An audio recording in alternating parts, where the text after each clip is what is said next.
Imagine opening your email to find years of history deleted. Only a single email remains. A ransomware request for $2 million. You think to yourself, how could this happen to me? You see, there's two types of companies. Those that have been hacked and those that will be hacked. The weight of responsibility comes crashing down on you.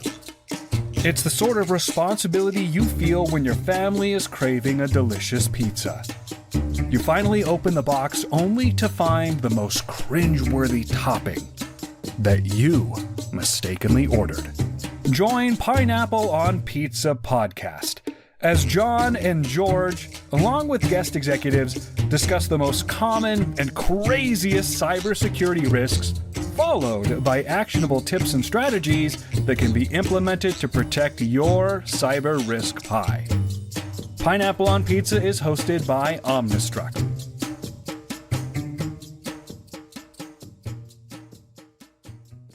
Welcome to another episode of Pineapple on Pizza. Today, we've got Jonathan Addington. He's president at JM Addington Technology Services and founder and president of Cybersecurity RIA. He's a father of 6 children and an avid runner. Welcome, Jonathan. Thank you. And it's 8 kids. 8 kids. 8 wow. Kids. So all right. I'd be disappointed if they thought I forgot a couple of them. or ran out of fingers. I'm not sure which. That's right. Well, so 8 children. We're definitely going to have to talk about that here in a little bit. All right. So let's start with our leading question here. If cyber risk was a pizza, what is the riskiest topping you have seen, and what topping would you equate it to on a pizza? That's assuming you don't like pineapple on a pizza or anchovies or something like that. Well, I love pineapples on pizza, but I'm going to flip this around a little bit. And I think the riskiest part about it is most people think they ordered a plain cheese pizza, but instead they've gotten like a meat lovers, plus all the veggies, plus anchovies, plus pineapples, plus maybe a side of rat tails. And if you had any idea what all the toppings were on that pizza, you'd think twice about taking a bite. But you just think you got a plain cheese pizza in front of you. And that I think is the biggest risk today, is people not understanding the amount of risk that they have in cybersecurity and how that translates into business risk. Maybe I'm jumping ahead, but a good cybersecurity attack, it can affect your retirement, can affect the value of your business, can affect jobs, your employees' livelihoods, the local economy. The risk is just a lot higher than people think about. We definitely understand that, and then we see the frameworks as the crust and the additional toppings, or the every pizza has to have some sort of sauce, usually cheese, unless you're lactose intolerant, of course. But then you get to make each framework your own by adding your own toppings, and that's really our goal here, is to understand that those toppings and where people make some of those mistakes without understanding those frameworks and without the crust, how can they understand what the rest of the pizza should look like? Right. I think that your rat tail example really stood out, right? And it makes me think about what happens in so many C-suites when the topic of cyber risk is addressed. But, generally speaking, because of what's happening, we're seeing the cyber risk discussion evolve, which before CEOs would always say cybersecurity. And of course, their attorneys and cyber laws are kind of, no, there's another component to it, and you're probably accountable. But what's interesting is your average CEO, right, when they see a pizza, they see rat tails, tarantulas on the pizza.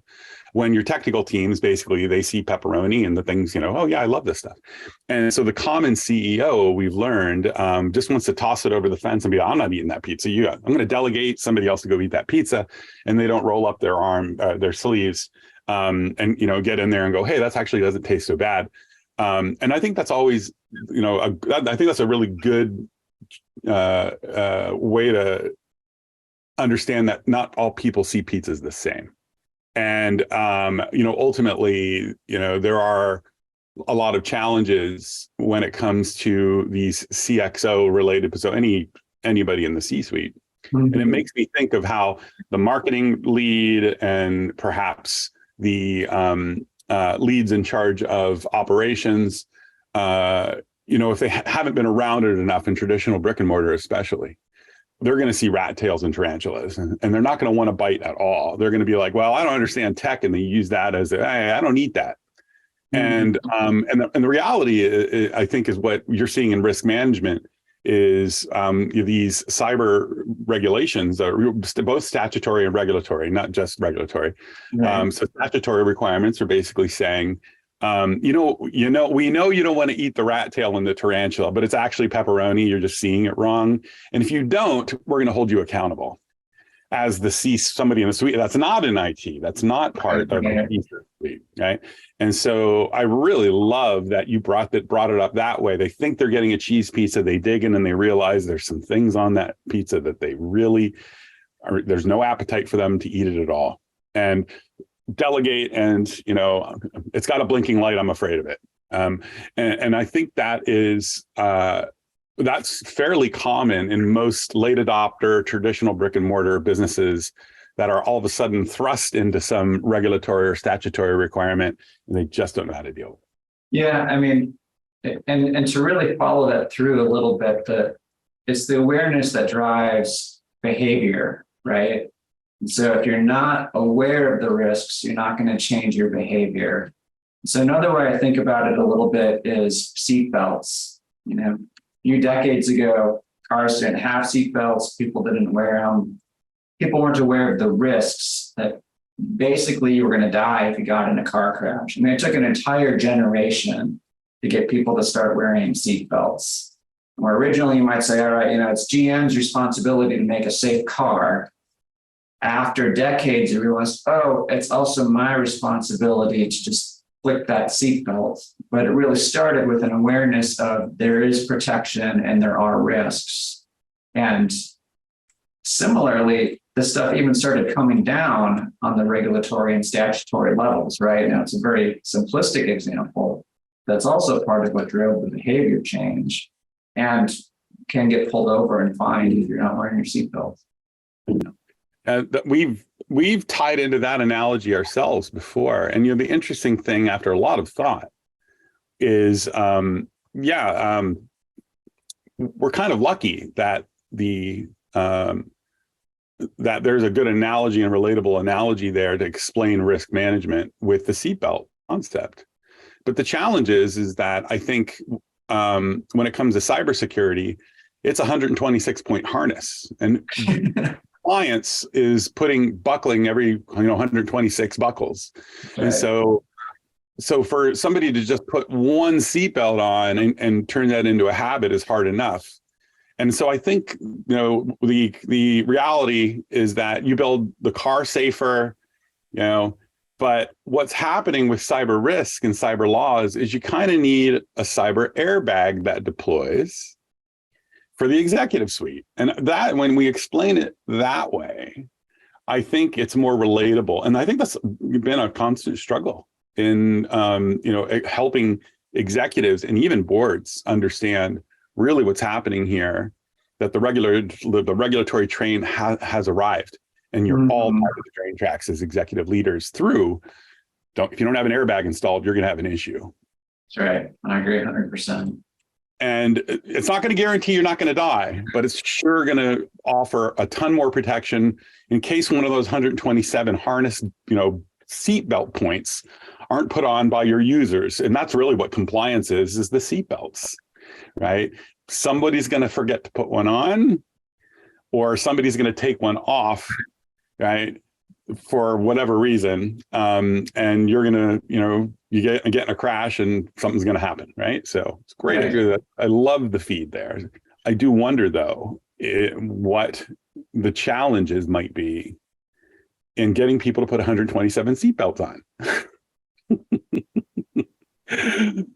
Well, I think the first thing, at least that I see, is on both the technical side and the business side, and that is a lot of the regulatory requirements don't specify which seatbelts you need to put on. They'll say something like you need 126 seatbelts to be safe, and you don't know if you've arrived. This was especially true of HIPAA earlier. It's getting better. But so much of the NIST framework, for example, it's super flexible, but to the point that it's really hard to say, have you reached compliance? And fortunately, that's gotten better, especially as you see CMMC coming in, the SEC's proposed cybersecurity rule, where they're starting to get somewhat prescriptive and say, all right, like, if you're not doing these things, you're definitely not compliant. Maybe that's not the end all be all. There's still this flexibility that changes based on your risk profile, your size, the current environment. But here are some things that you definitely need to be doing. Here are some of the seatbelts that you need to put on today. And that also makes it a lot more relatable. I don't know if you've ever tried to explain to somebody the NIST framework just at a high level, right? Eyes glaze over after about 30 seconds versus being able to say, you need this type of tool to solve this compliance issue. And are you seeing that with your clients as well? I mean, as you're implementing some of these security things, I mean, there's lots of different frameworks. I mean, including NIST and CISA and everything, the CIS frameworks. I mean, and are you seeing this? Are the executives paying more attention to it? Are you getting that message across to them? They're all paying more attention because they all know someone that was attacked. So. Short story is I've been invited a few times to speak in front of groups of CEOs. One of the first things I always ask is, you don't see a lot of these attacks in the news, except for the big ones like Colonial or just recently Twitter and LastPass. So how many of you know someone, like a friend, an acquaintance, another business owner, not some random person, that had a cybersecurity incident that didn't make the news? Every time, every hand goes up. And so there's a lot more interest. They know there's a problem. They know that they need a solution. Going to the framework is still really difficult for most of them as a first step, other than to say, there's this regulatory framework that you need, but let's start by explaining some of the tools and how they satisfy some of the more basic parts. And then it's an educational journey where after you've taken that first step of awareness, the first step of implementation, you can start saying, all right, here's the broader framework in which you're operating and why it matters. Definitely agree with you on that one. I think that's isn't that the swan song though of the CEO that, does end up carnage on the side of the road. So a hacker crashes into their business as it's heading down the road, so to speak. And I think that's part of the issue is that everyone's driving down the road and they see a lot of car wrecks and, some poor CEO, in a digital way. But I think the interesting part of this is the framework discussion. Is it a 127-point harness? And it's not as simple as a single seatbelt. So I think the idea behind the framework, and I'm wondering if what your perspective is, has something to do with building the exact right seatbelt for the users when they start driving your business down the road, right? And that's generally relying on the tech teams. Hey, you're the smart guys, go figure it out. But the reality is, behavior of the driver is almost always the problem, because there's no such thing as guaranteed survival of a car going down the road 100 miles an hour, no matter how many airbags or seatbelts you put on. Mm-hmm. What are your thoughts on behavior of individuals that essentially is probably the biggest struggle, especially from the top down? Yeah, I'm going to go back to awareness to start, George. There's just still, even though I'm saying the CEOs know someone that was attacked, they don't understand how pervasive the issue is and how high the risk is. And until they understand that, it's going to make it very hard to change behavior. And so most of the time I find out, that it's worse than anybody thinks, and they wouldn't believe me if I told them. And so sometimes I like to go and just post on LinkedIn and say, here's some recent attacks. And you might think, hey, this is, I don't know, John doing some research or something or another. But just for kicks and giggles, right before we got on this podcast, I looked up some of the recent ones. And there's Twitter, LastPass, Sugar CRM, Siemens PLC, which is a big deal, especially if you're in manufacturing and a lot of other critical industries. Multiple issues with internet connected vehicles, 20% of passwords recently cracked in a federal IT audit. Threema Messenger, which is used even by European governments for secure messaging, Circle CI, WordPress. All right, you know what matters about that? Is there a connection that you can guess between all of those? Because it's not going to be the obvious one, I don't think. None of them have made the news. They made the news. That's a good guess. That's just the last week's headlines from one tech website I visited.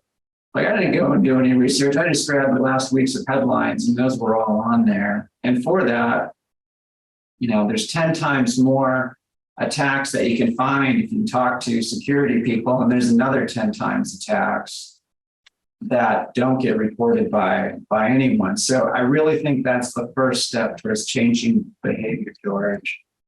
Now, the other thing, of course, that you see is every framework that I've seen so far has some level of user education in it.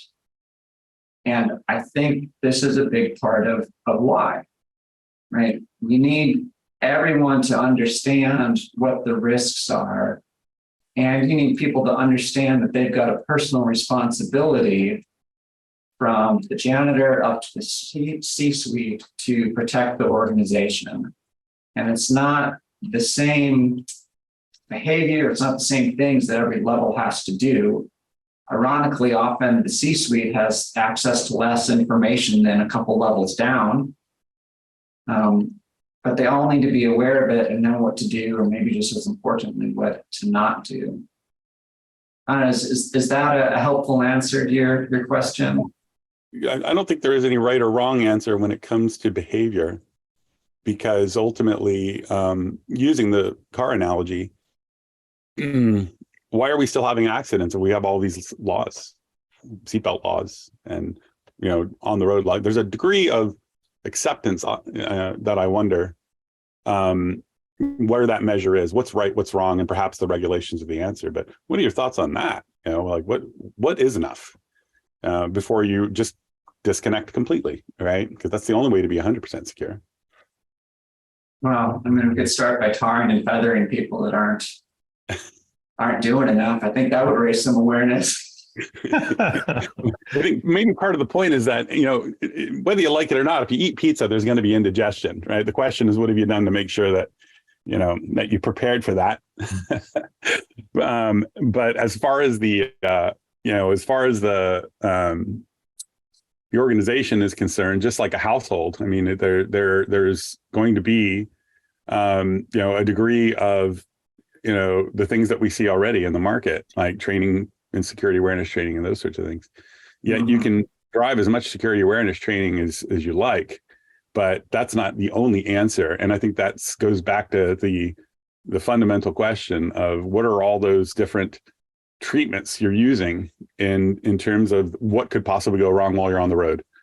And awareness is obviously king of the castle and has reached lawmakers, and they're doing something about it. Absolutely. But I still have relatives who don't wear seatbelts on the East Coast. So, Sure.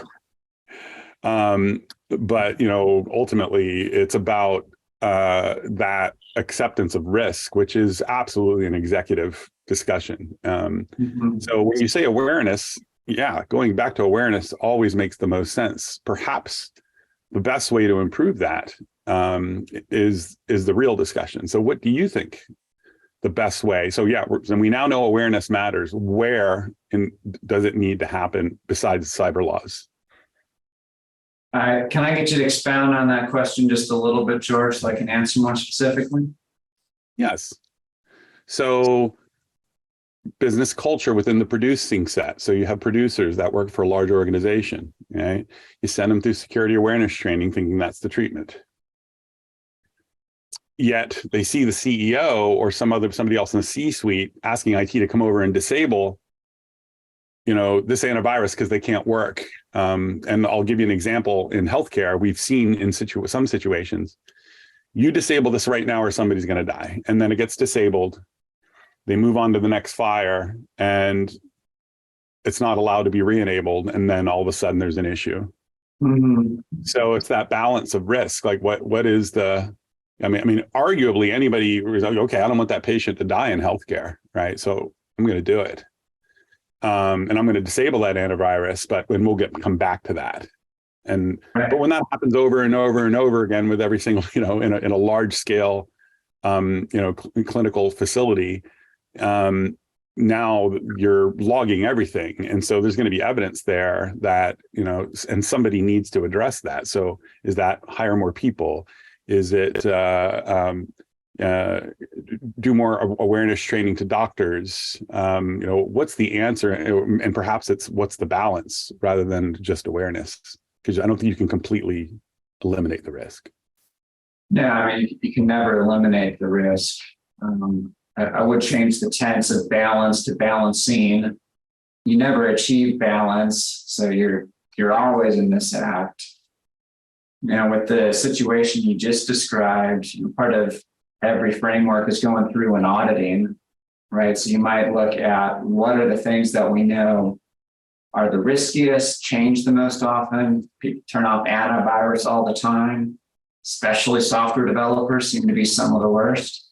So what do you have in place? If you've identified this as a risk, what do you have in place to go through and make sure that it is still in the state that it's supposed to be, right? And that's a core part of compliance is say, this is how it's supposed to be.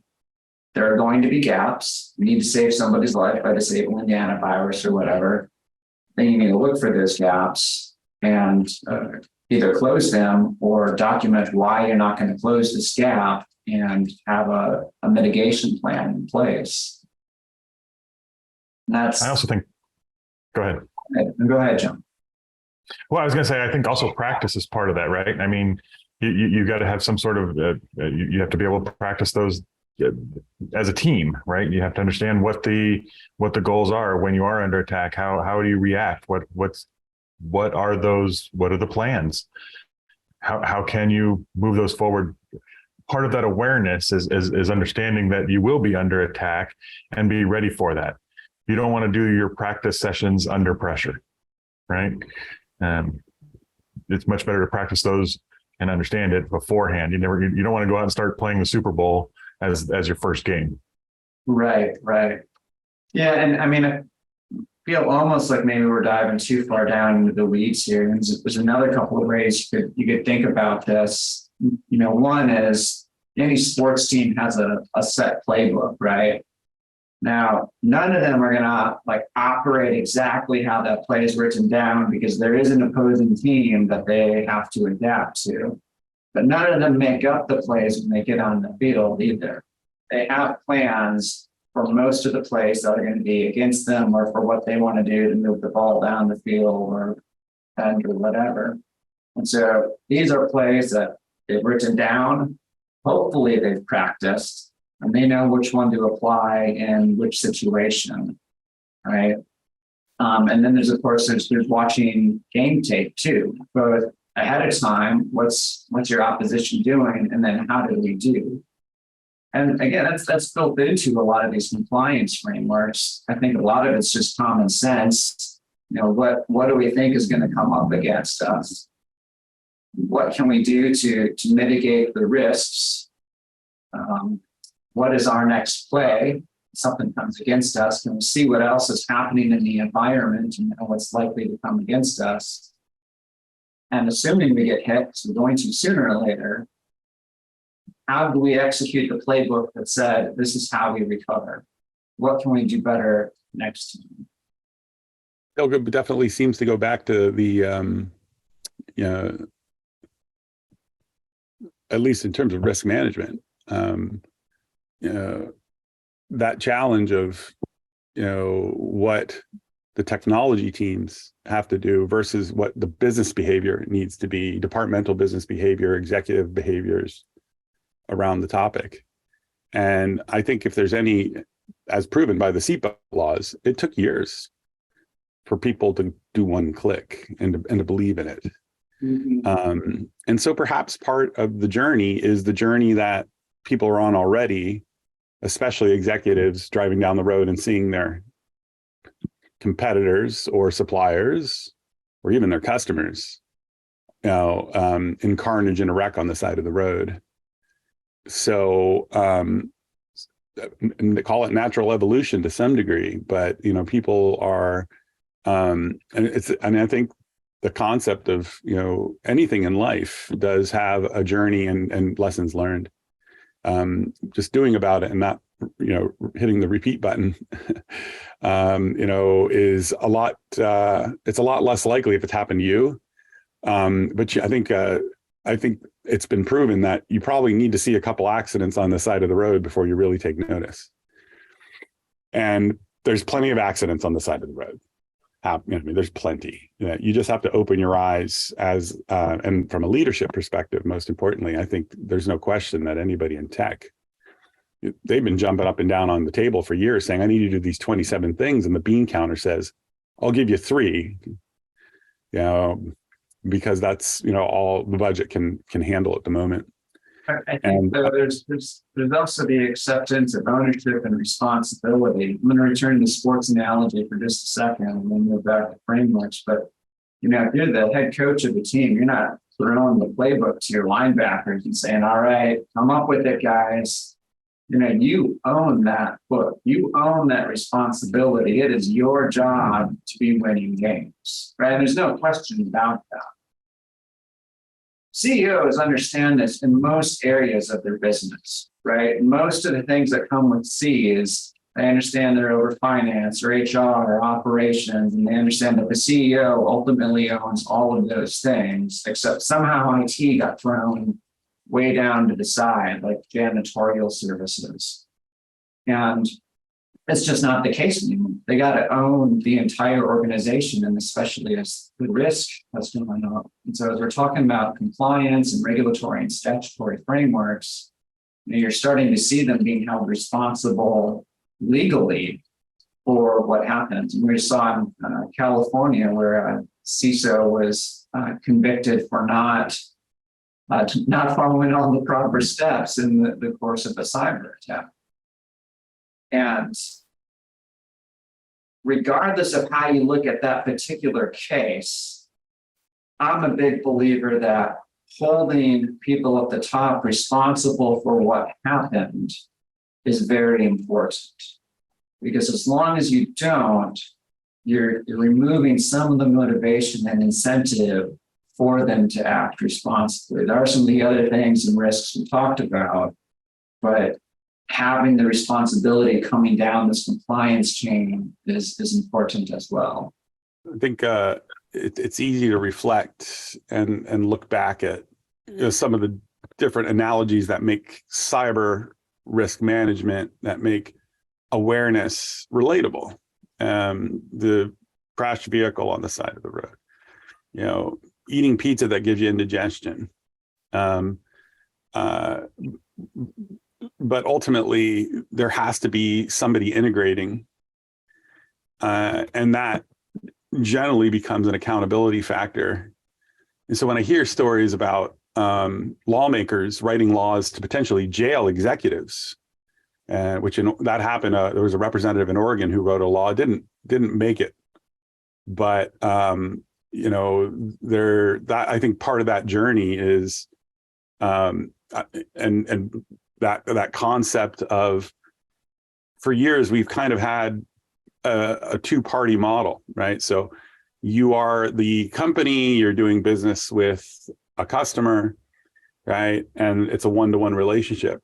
And anytime you have regulations coming in, you have to add this judicial branch, almost like the executive branch and the congressional branch. So maybe, and so here's this judicial branch, and here's all these regulations coming in. And so, of course, it doesn't take a genius to figure out that there's a lot of different analogies out there of, check with your doctor before you eat the pizza, get the smog inspection before you get the license. And I think one of the other analogies that we've used in the past is that, hackers are not just thieves, they're also arsonists. They set these little backdrafts and, they wait and distract your team after they've absconded with your data and extort you. And yet we have no cyber fire department.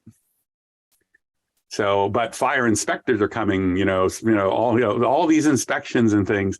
And so the analogies are very clear. And I think that's probably where we're getting better as an industry in helping awareness happen through relatable comparisons. We're always seeking for ways to get new ideas from others in the industry, because through communications, you just get better results. And that, I think, is probably the biggest challenge most of us have, especially if you're a tech head, right? So head down, get out there and communicate. And I think that's, as you evolve, and especially some of the younger folks, they evolve and they network better. So perhaps that's part of the answer. But I'm sure that the recipe for success still boils down to lessons learned. At least generally, that seems to be the case in the U.S. specifically. So, in terms of getting CEOs' attention and helping them understand the consequences of not following through with these things. Of course, but not just that. Sometimes. The cyber function, we'll call it cyber stability, cyber risk, cybersecurity, there's so many components to it, is almost like a technical religion, right? So it depends on, what you believe, whether you're in the trenches producing, or you're a leader, a CISO who has the technical skills as well as the leadership skills to interact at the C-suite level. But what I always come back to is that age-old problem of tech is doing everything they can. Security professionals are doing everything they can, but they don't have the authority to tell the CMO or the COO, right?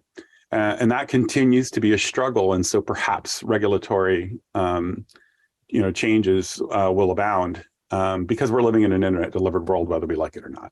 Right? That's where things are going. But I think it's an interesting thing to chew on, because I'm not entirely sure that the answer is I know the answer is not static, right? So as much as we like to say, hey, follow ISO 27001 or follow NIST 800-171 because you're CMMC or whatever the situation may be. Right. That's only gets you part of the way there. So awareness and behavior are probably the biggest factors. And we often say that when it comes to laws and even some of the data privacy laws that are more common these days, there's a long journey before enforcement really gets down into the weeds.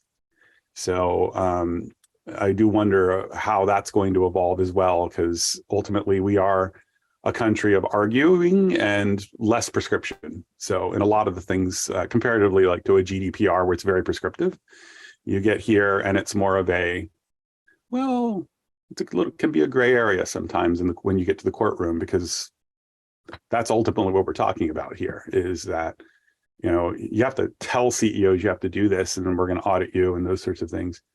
But ultimately, by holding the board accountable, not just the CEO, is probably the only way to get that done. And that seems to be what's happening right now, at least in statutory requirements. So, Jonathan, sorry. So Jonathan, tell me, you've got a whole security team at the house, right?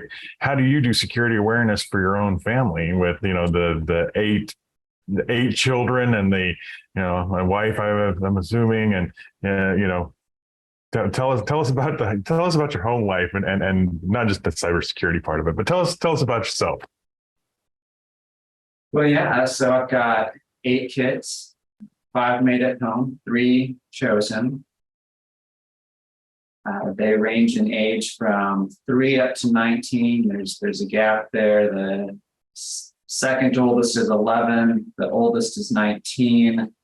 But the 19-year-old didn't enter our family first. So I can't always give you the order of who entered the family at the right time. But I can tell you the ages.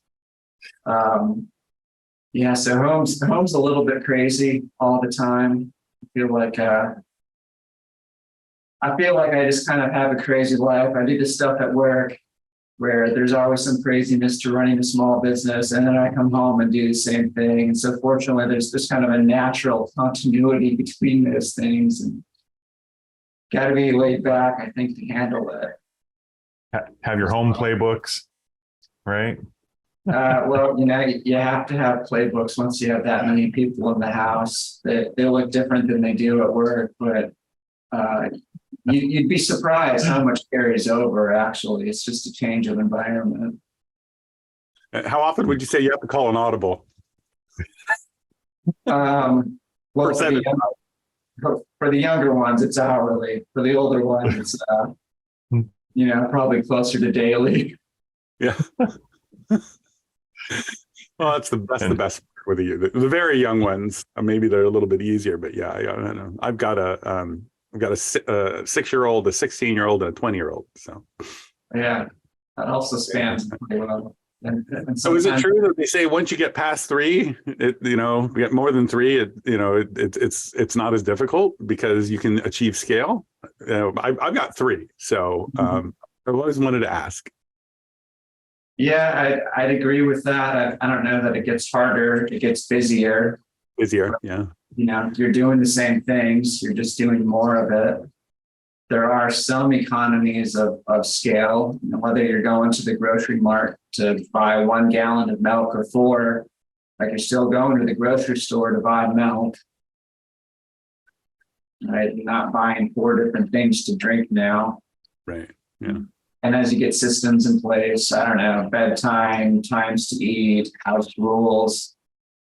It's not like those change a lot between 3 kids and 8 kids. You're still not allowed to run out in the middle of the road just because you're the 8th child and not the first. Well, I can imagine that laundry must be part of the we have our kids do their own laundry, and so but I do wonder, you have 2 washers and 2 dryers, 3 washers and 3 dryers, or just a really big washer and dryer? Just at scale, there's lots of ways to attack it. So, I mean, there's got to be, things that happen when you get to 8. A house of potentially, you say you have a 20-year-old and he's not at home anymore. Is that right? 19-year-old, and yeah, she's moved out, going to college. Yeah. So the concept of what does the household have to sustain? I think is one of the things that growing up, there were 3 of us, but my older sisters are twins, so it was kind of like my twins were one person, my older sister twins were kind of like one person, and I was out in almost like an only child because they had each other. Right. So every parent that I talk to, it seems like the ones that have more than 3, definitely, they have a processional, as I would call it, for how they run the house. But at scale, with that many, I can only imagine and respect what has to be done in terms of resources to keep the household going. Yeah, I'll tell you, I think the biggest thing is just flexibility and understanding what's not going to get done. House isn't going to stay clean. That's just the way it is, especially when you have that many young kids. There's going to be less time available in the day. That's just the way it is. So making sure that you're expectations are adjusted. You buy commercial things when you can. And it comes to stuff like laundry or dishes. I mean, we do dishes twice a day instead of once. I don't know that it's that big of a deal. A lot of families I know have laundry days, right? Like mom and dad do their laundry on Monday, and it's this kid's on Wednesday and this kid's on Thursday. I mean, it's just that we've got one for every day of the week now. So it's not, a lot of it isn't that different. Which, I don't know, I've got a little bit of a bias here, guys, because I like to encourage people to be looking into the adoption and foster care communities in particular, and to realize that it's not as scary as you think. Unlike the other topics we're talking about here today, it's really a lot easier, and you're more prepared for it in most cases than you think. You really can bring another child or two into your home, and it's not going to like blow stuff up. It's not like, oh, I can't handle another kid's worth of laundry. I mean, you can do that. There's dynamics and some stuff that's going to change. I'm not saying it's nothing, but if you wait till you think you're ready, you're never going to get there, which I guess also applies to both discussions. You need to be ready, but you're never going to be 100% ready. But that's just life. Yeah. So tell us a little more about yourself. How did you end up in the field? Where'd you come from? Yeah. How'd you get started? Well, okay. My mom's got a great picture of me sitting in front of some IBM computer, 4 years old, you know, making pictures out of letters, ASCII art, right? I don't even think I could read at that point. I remember we got our first computer in third grade. Still know the dial-up sound in my head, right? I'm sure you guys do too. No offense, but I can tell you, you're at the age that you remember what that sounds like. It's never going to leave your head. Man, starting to program a little bit in fourth grade, mostly some DOS batch files. Basic, yeah. QBasic and Visual Basic came in middle school and learning how to hack my district's network. Didn't do anything nefarious, but found out that there wasn't much in the way of protection. Continuing to do code in high school and starting to get paid for some of the more basic computer support. And I actually got to spend a year living in China in between high school and college. And that was a great opportunity to apply the cybersecurity things I'd learned on my own in the real world. Even though this was 20 years ago, the Chinese still were going to watch all your internet traffic and look at your electronic devices and stuff. So, I mean, how do you as a 19-year-old protect your gadgets? Fortunately, I was relatively well prepared for that. How I got started doing this, so my major was in finance and economics. So it's the real geeky side of business. It's the numbers side. Graduated in 2008. Horrible time to come out with the degree in finance. So I found myself pushing carts instead of having a job in finance. And so I started doing this computer work on the side, and a friend, Mike Turner, was just urging me to start a business. And would just tell me regularly. So finally said, all right, Mike, what do I do? And he helped me. And without that, there would be no JM Addington Technology Solutions today. And that evolved obviously a lot. It started with me. I think the biggest light bulb moment, though, was when I started talking to other IT people and IT business owners and realized that the stuff that I was doing that I thought was just basic security was what other people were doing as high-end security solutions, especially for the SMB market, implementing zero trust architecture. I had no idea what zero trust was when I started doing it. I just thought it was the only smart way to do it. Like, why would you let traffic out of a firewall, on port 3389 if you're not using RDP, right? Why do you let any traffic go somewhere where there's not a legitimate reason for it to be going in or out?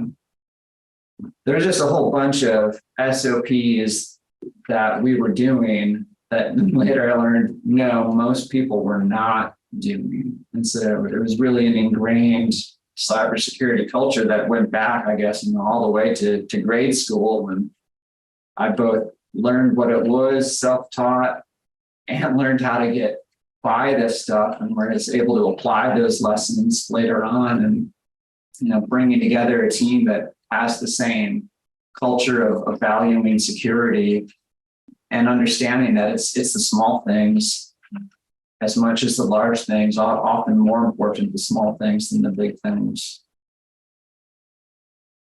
Oh, that's thanks for sharing your story and how you got started. I mean, we all have our stories and our whys and our purpose, but yeah.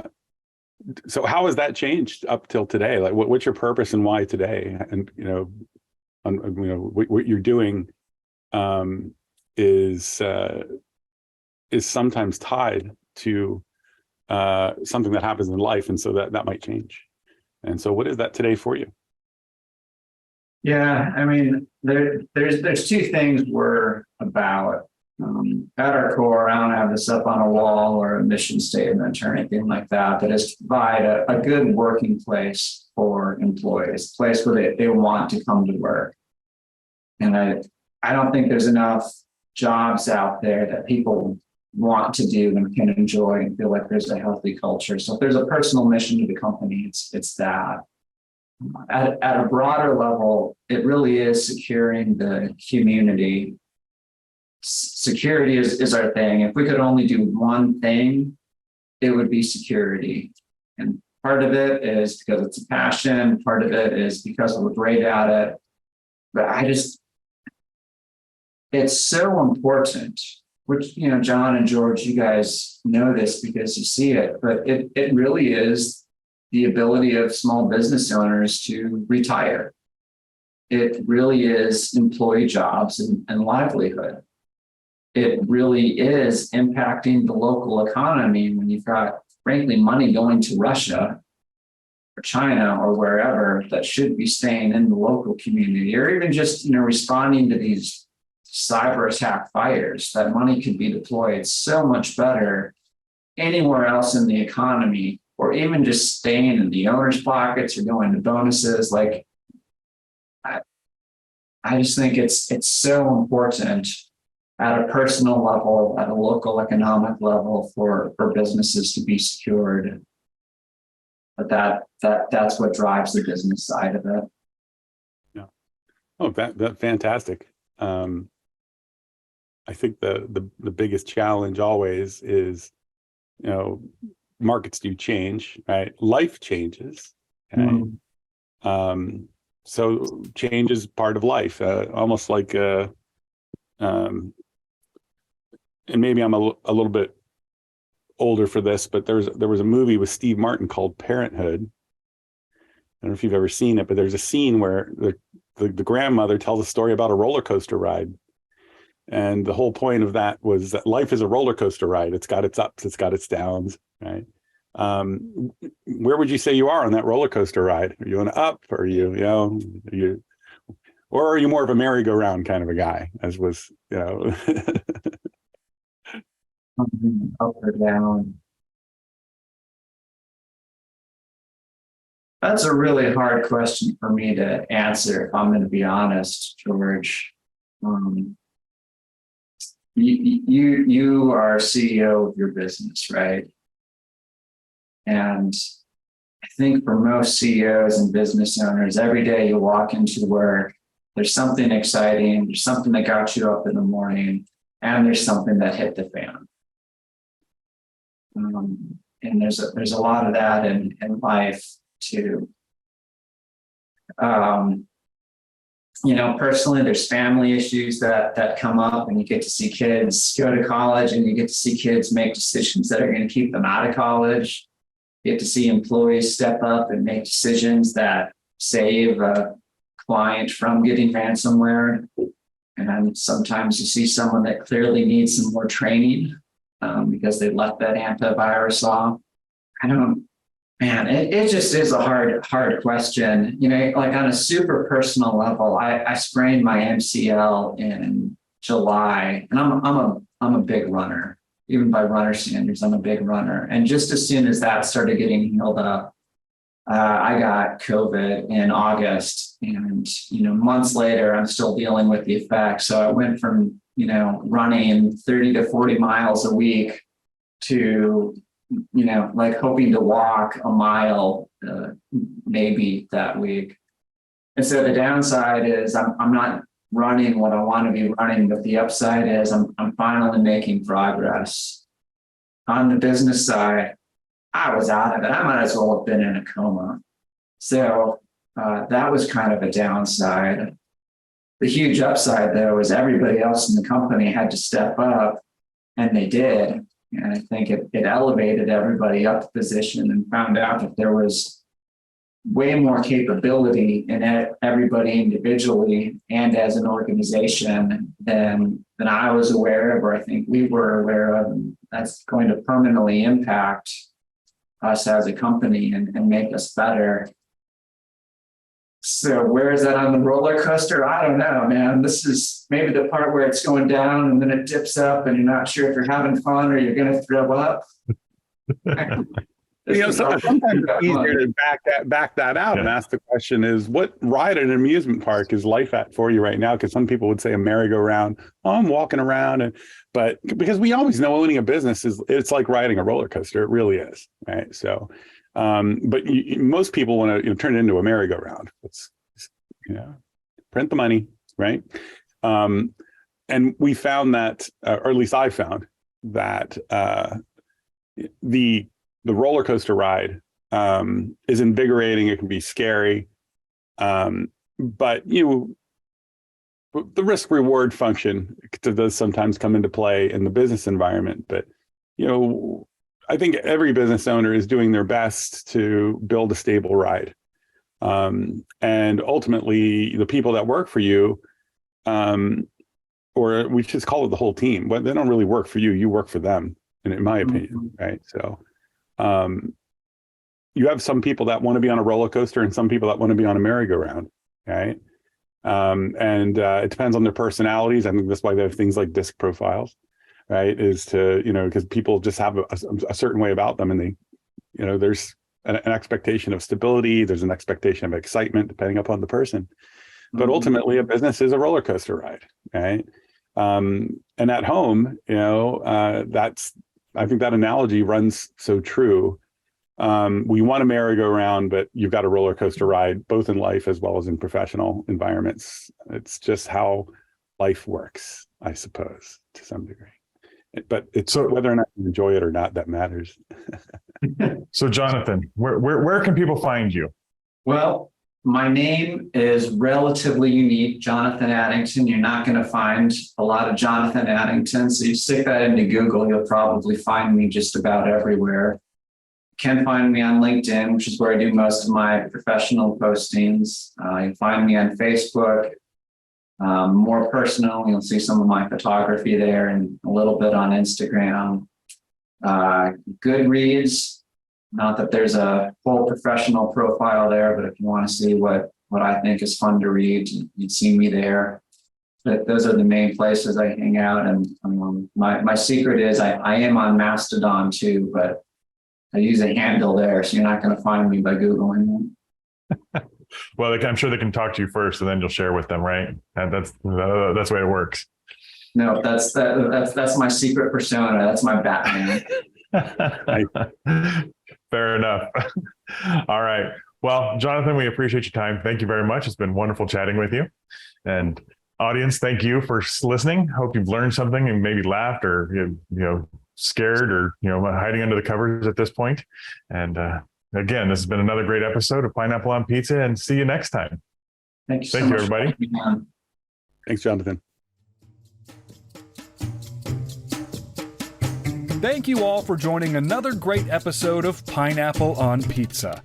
You can find show notes, links, and resources by visiting omnistruct.com/blog.